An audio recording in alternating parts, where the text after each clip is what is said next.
मेरे सपने Okay, welcome back to my channel. Ma'am Unadaba Kuire, PK POTHAMINASI KHANGMINASI ga ngasi ngakta Mayamga awa nungai ta hangjaramge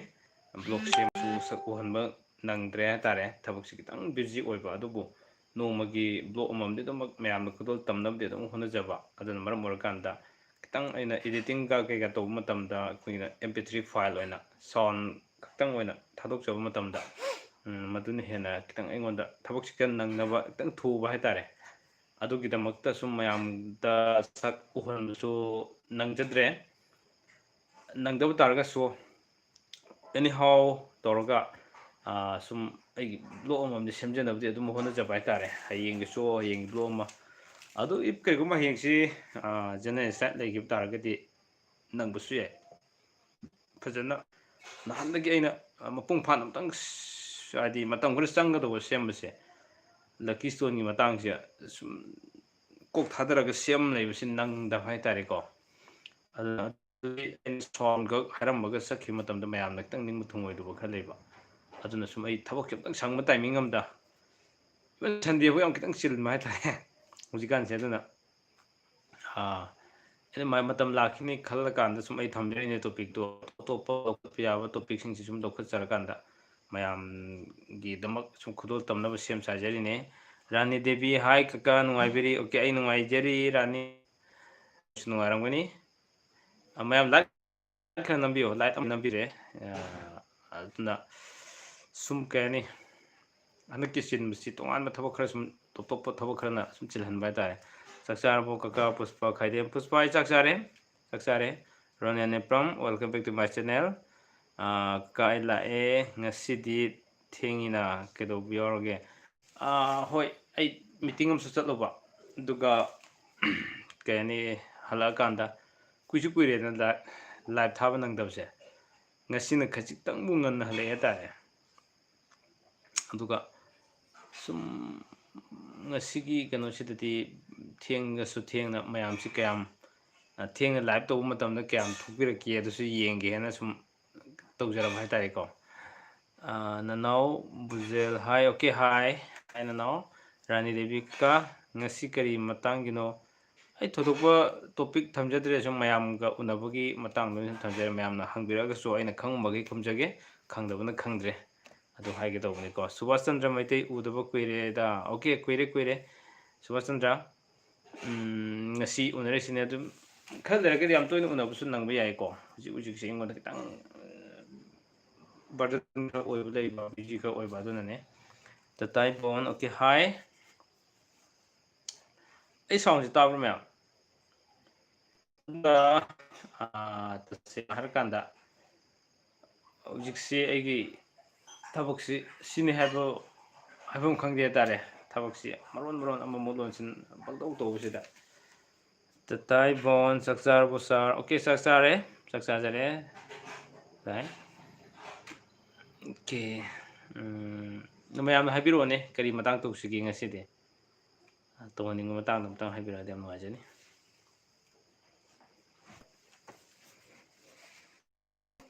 adunadi ho kaka tularasi matang nakhan habi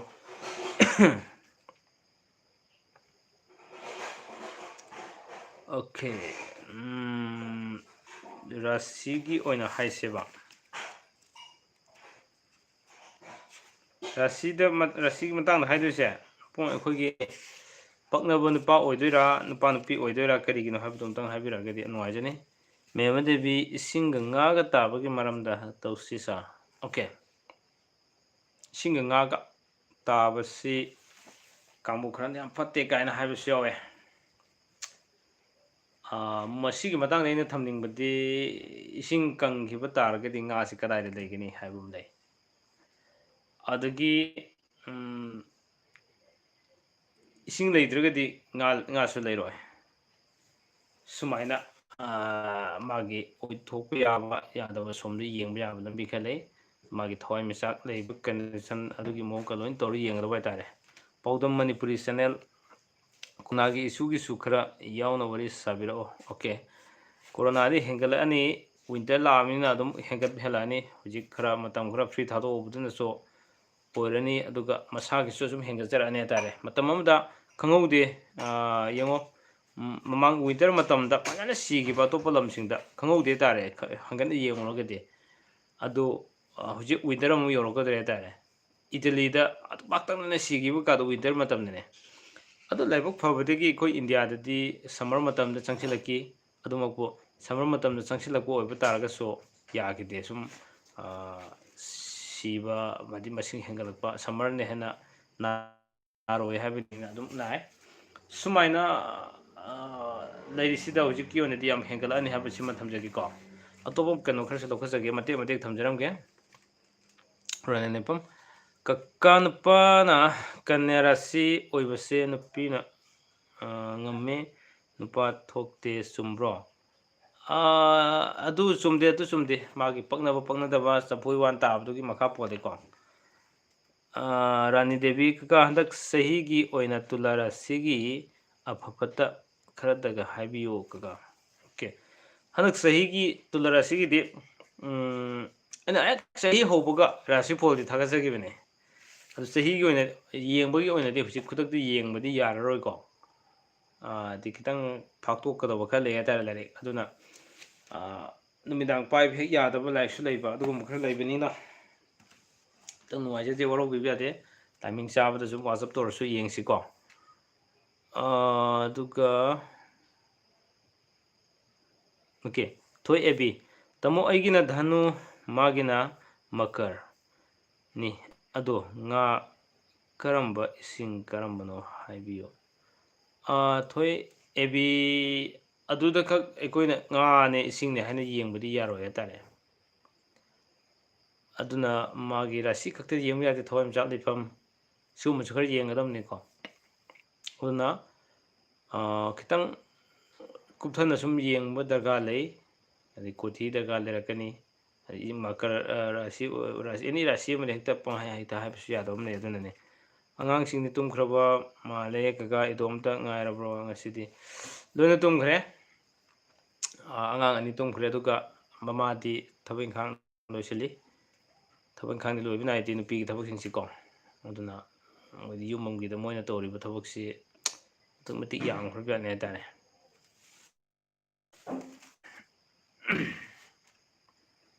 yam kuina di thajaro ngasi live si ai minute manga tara mukta ne thajadu ji ko sum mayam so yam tumna ramagani thengju thengmani na pung nipan makhai da gum tharamagadi phaba sir aigi di scorpio ni mina yam nukside rasina sibo rasina mina nuksida ba rasida kaksuna te hoi rasida su khra legi aduga sum wari watai sa nuksina na lei matam na kai nuksiro dina toilo dongbam da nupagi mapok namita tara henbagi maramda khara khangjaningi haibi yagadra madu yam tawe nupagi aigi ipuroibagi mapok namita sara helagedi awana tade adigi ningu thungali kaina yam haine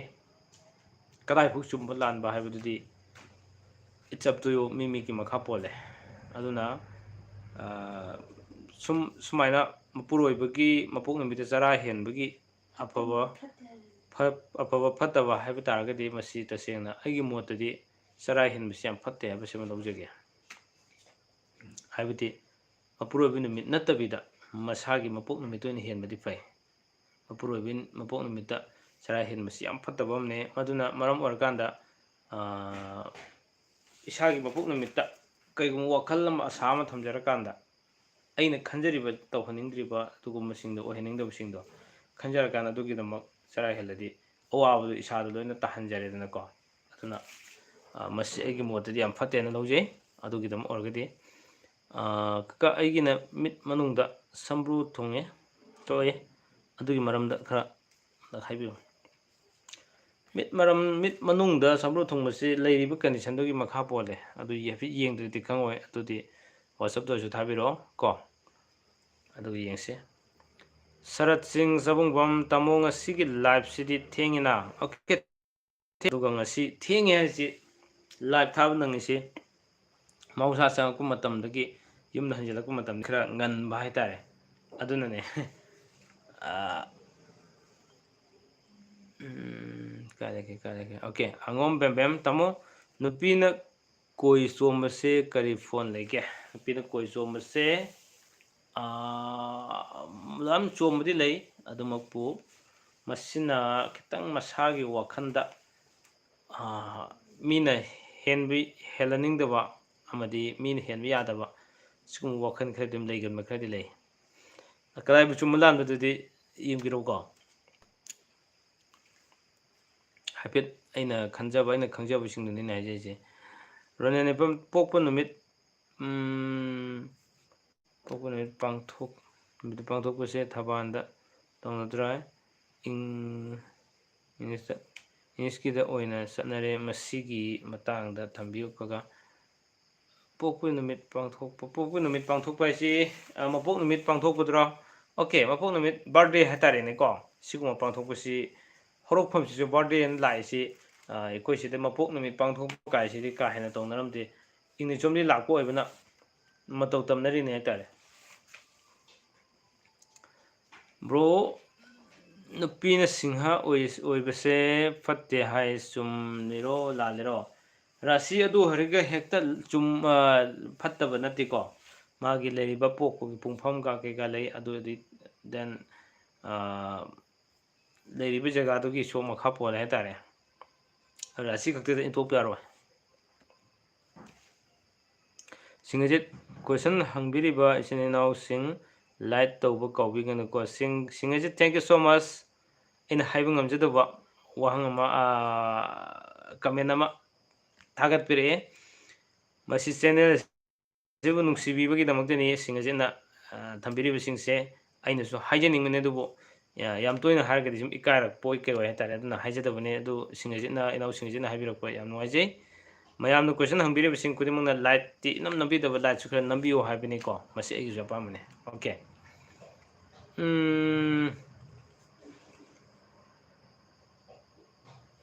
okay ꯊꯣꯛꯆꯣꯝ ꯁꯥꯟꯇꯤ ꯗꯦꯕꯤ ꯇꯥꯃꯣ ꯙꯅꯨꯅ ꯅꯨꯄꯤ ꯅꯨꯄꯥꯅ ꯇꯨꯜꯂ ꯑꯣꯏꯕꯁꯦ ꯀꯩ ꯀꯥꯏꯒꯦ ꯇꯨꯜꯂꯒ ꯙꯅꯨꯒ ꯌꯦꯡꯒꯦ ꯇꯨꯜꯂꯒ ꯙꯅꯨꯒ ꯑꯣꯏꯕ ꯇꯥꯔꯒꯗꯤ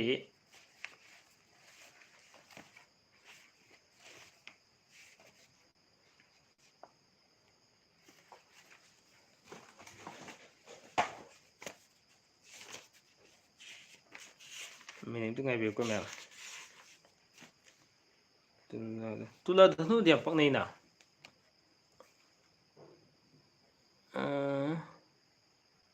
ꯁꯥꯟꯇꯤꯒꯤ ꯌꯥꯝ ꯄꯛꯅꯩ ꯔꯣꯅꯦꯜ ꯅꯦꯄ꯭ꯔꯝ ꯅꯨꯄꯤ ꯑꯇꯣꯝꯕꯤ ꯅꯨꯄꯥ ꯌꯥꯏꯃ ꯀꯔꯤ ꯕꯦꯔꯥ ꯂꯩ ꯁꯦ ꯆꯨꯝꯕ꯭ꯔꯣ ꯕꯦꯔꯥ ꯂꯩꯇꯦ ꯐꯩ ꯔꯥꯅꯤ ꯗꯦꯕꯤ ꯀꯩ ꯀꯀꯥ ꯑꯩꯅ ꯃꯟꯗꯦ ꯑꯗꯨꯒ ꯅꯨꯄꯥꯅ ꯁꯦꯇꯔꯗꯦ ꯁꯟꯗꯦ ꯃꯟꯗꯦ ꯌꯥꯝ ꯆꯥꯟꯅꯗꯦ ꯈꯥꯕꯩ ꯇꯥꯏ ꯑꯗꯨꯅꯅꯦ ꯑꯩꯈꯣꯏ ꯑꯅꯤꯁꯦ ꯋꯥꯈꯜ ꯃꯥꯟꯅꯗꯦ ꯁꯤ ꯀꯃꯥꯏꯅ ꯐꯒꯅꯤ ꯔꯥꯅꯤ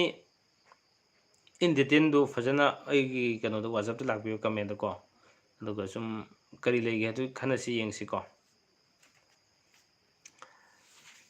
ꯑꯣꯏꯊꯣꯛꯄ ꯌꯥꯕ ꯌꯦꯡꯁꯦ ꯂꯝꯕꯤ ꯂꯩꯕ ꯌꯥꯏ ꯈꯣꯝꯗꯣꯟ ꯇꯈꯦꯜꯂꯝꯕꯝ ꯇꯨꯂꯥꯒꯤ ꯑꯃꯨꯛꯇꯪ ꯍꯥꯏꯕꯤꯔꯛꯎ ꯔꯥꯁꯤꯒꯤ ꯑꯣꯏꯅ ꯍꯥꯏꯐꯝꯗꯤ ꯈꯪꯗꯦ ꯀꯔꯤ ꯃꯇꯥꯡꯗ ꯍꯥꯏꯒꯗꯧꯕ ꯑꯗꯨꯅ ꯂꯣꯏꯅꯃꯛꯀꯤ ꯍꯥꯏꯅꯕꯗꯤ ꯌꯥꯔꯣꯏ ꯍꯥꯏꯇꯥꯔꯦ ꯃꯦꯝꯃꯗꯕꯤ ꯁꯥꯔ ꯇꯨꯜꯂꯥ ꯔꯥꯁꯤꯁꯦ ꯋꯥꯒꯟꯕ꯭ꯔꯣ ꯋꯥꯒꯟꯗꯦ ꯉꯁꯤꯗꯤ ꯇꯨꯜꯂꯗꯦ ꯇꯥꯔꯦ ꯇꯨꯜꯂꯥ ꯉꯥꯛꯇ ꯉꯥꯏꯔꯦ ꯑꯉꯣꯝ ꯕꯤꯗ꯭ꯌꯥꯔꯥꯅꯤ ꯇꯥꯃꯣ ꯅꯨꯄꯥꯅ ꯇꯨꯜꯂ ꯑꯗꯨꯒ ꯅꯨꯄꯤꯅ ꯃꯦꯁ ꯇꯨꯜꯂ ꯃꯦꯁ ꯑꯣꯏꯕꯁꯦ ꯄꯛꯅꯗꯦ ꯍꯥꯏꯇꯥꯔꯦꯀꯣ ꯑꯗꯨꯒ ꯊꯣꯛꯆꯣꯝ ꯁꯥꯟꯇꯤ ꯗꯦꯕꯤ ꯅꯨꯄꯥꯅ ꯋꯦꯗꯅꯁꯗꯦ ꯑꯗꯨꯒ ꯅꯨꯄꯤꯅ ꯁꯦꯇꯔꯗꯦ Wednesday Thursday Friday Saturday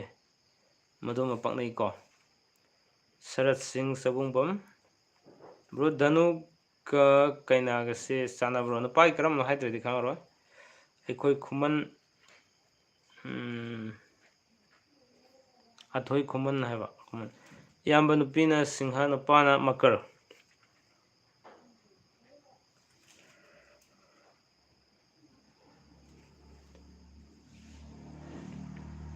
Makar Singha se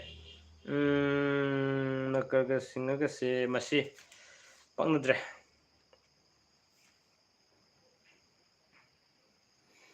Dagi Kikino Haja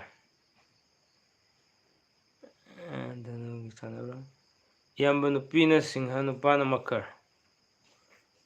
Makar Singha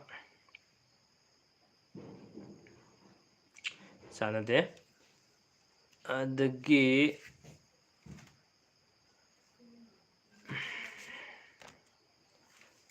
Romes Nupagi Danu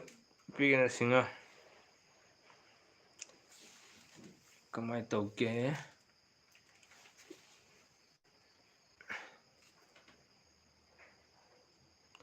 Danu Singha Danu Singha so Yai Marap on the Fay Daga Pana Danu Nupina Kanya Kalpanasa Kalpanasa Nupana Karkat Nupina Brisik Karkat Brisik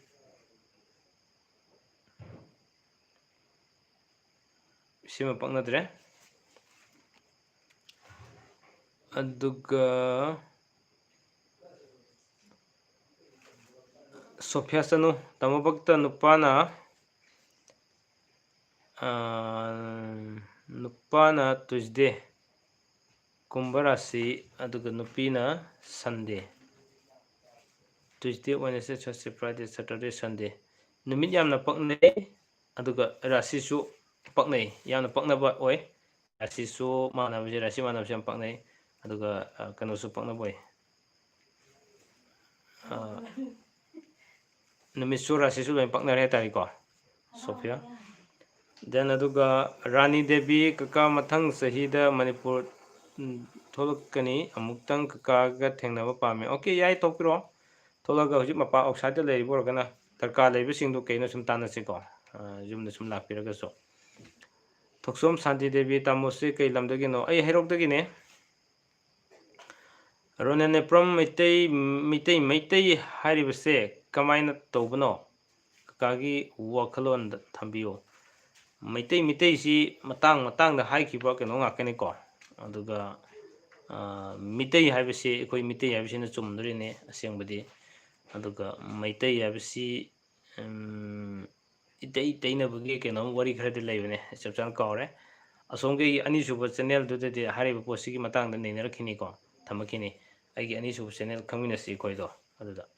apung oibu khra lakhini adugi ngaiminasi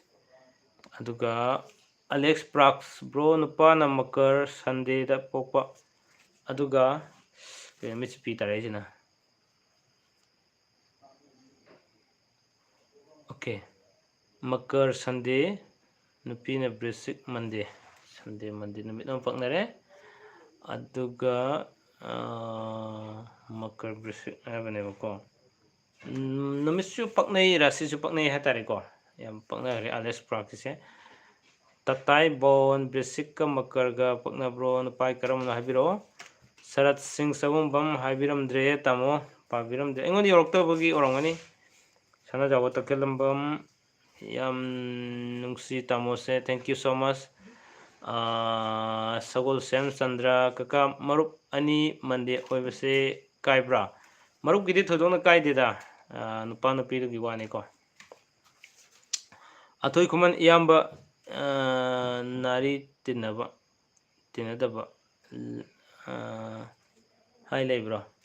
Nari Tinadaba Haisi Kangdini Kari had no Kangdredum Sana Joba to Gelambam Aigin Naton Sumangda Sambru Ama Tungje Sibu Pabro Kasukai Blade Kidoveno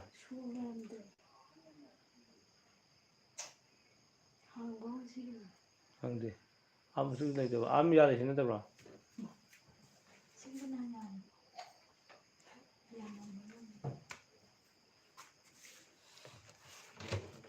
Rani Devi kaka ai nupagi kuthi leitre aduga pokpa numiti khange kuthi amu hana iba yagadra pokpa year dudi khang pungpham khangyam darkar pungpham khangdragadi kuthi ibe kanadi ko kuthi da mapung oina chatlise pokpa numit ka magi pungpham dugani pungpham si khangdaba yam yade adu pungpham dubu khangbiragadi sum iba yani tatai bo nupana mande rasi brisik nupina sande rasi makar nupana mande nupina sande ndake adagi brisika makarga brisika makarga okay chanai pangnai ronen neprom mayam kakana thenga phau mayam ka khangminasi pothaminasi haibagi wakhalonda live tawbase puning thogat piduna light nambiu. Thank you so much Ronel Neprom nasu aigi live amadi aigi channel busu amadi ai sabusu nusibiba ai khangjai yam nuwaijai mayamna dumaina sum support tawbiba amadi ningsingbiba sina aigi thamoida penjari ne haitare aina thenga phawda sum live tawbagi kanajabado sine mayamna aibu khangbiba aigi awaba khangbiba aigi apamba khangbiba si mayamjina sum aingoda wakhalonsi hena puning thokat pe halak paitare yam nuwaijai norom ron neprom asa okram tamo aigi oiram da sambru asoba ama tongi fabro fatabro ai sambru gi dum apung khana loina ti yeng episode mayam da ko adudi yawda boy tare sum haijarake adu kitang blog si yeng haninge aduna yengbudi yengbiramgani Sarat Singh Sabungbam nupana danu nupina kanya nupana dhanu nupina kanya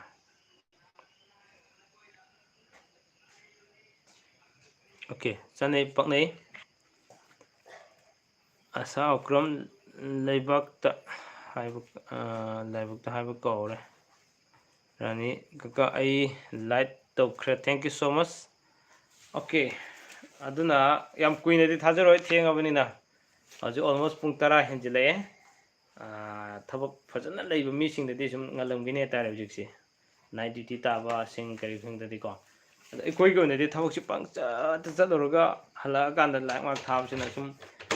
wabagi si timing si laksan ba aduna anyway mayam thokpirakna ingona support tawbirise sina ai awabaga loi kaw hetare yam nuwaije KS Premjit 1 2 3 welcome back to my channel danu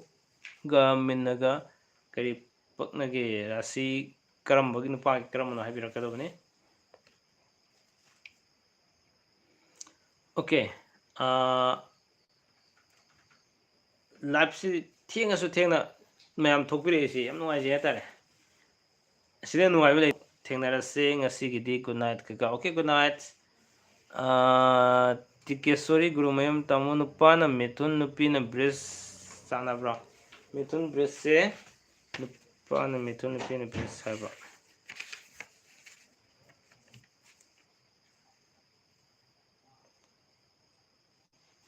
mayai oina paknaba ko adumai lei Premjit 123 KS danu na nupi minna nupa minna gadhanuga paknai sijo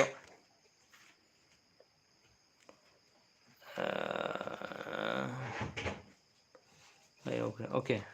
Rani Devi ka ID kakage live ngaibada why kari numitta thage ai numit akaknaba leiti thabo hanjila kharanga hanjila kum matamda ek thabo kini ko okay Anjana Khaidem nupina Sunday rasi do mes nupana Wednesday Thursday Friday Saturday Sunday okay Friday Saturday Sunday asina brisik asina siso okay Sunday Wednesday Thursday Friday Saturday Sunday numit ama paknadre chanagise aduga rasina sina man isibo okay mes nupana basic mes ka ni samna physical means ki dipak nei na asa okram ka kre prem 1 2 3 ki premjit sting okay thank welcome song number kakat na nupa nupi ka nga sana bro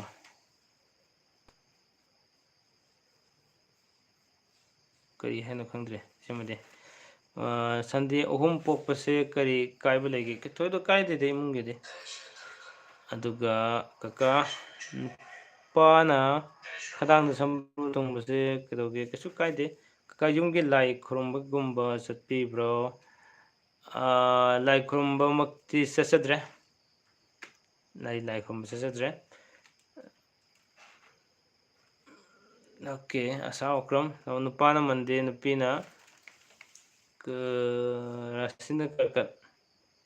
nupagina sorry nupigina mande rasina mithun ana haise nupa mande thagusum yato asa okram ko tamo nupana mande rasina karkat aidom ne ko kakra haise nupisu mande rasi numit manam simaktang phawale sim haige kalpana tebi tamo okay aigi haibiramdre amuka hangbiro aina udabi orangani engona tholokte hek yawbune sumai tawbuda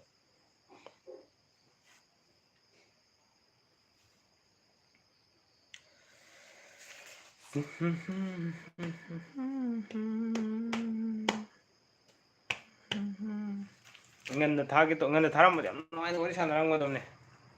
hojikte thengjilabani sum mayam du wanarangani dunane okay mayam comment hojik ibiribsu yam yawri typing tawba aduga tularasi ga sanabarasi karambano nupagira nupigina tula oiba taragadi nupina tula oiba nupasu tula oiba yam fai adagi kumba oibasu khara fai dhanu oiba fai makar oiba fai adagi singha oiba fai karkat oiba fai haribasingsi afaba ngakani ko adagi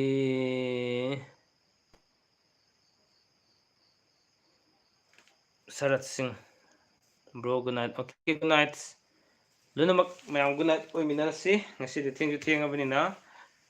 hayenggi live ta amuk phajana mayam unasi ko nangagadi ai nangnam hona jarke he thamuk nangade ai live thajarakani ko rasi pangnadrasu lai ngakta taba adudi fai okay adagi tularasi wagan bro tularasi wagan de good night ka okay good night pida leo oibase fabro fai kasu kaide rasi gi de rasi gi tongan loi leje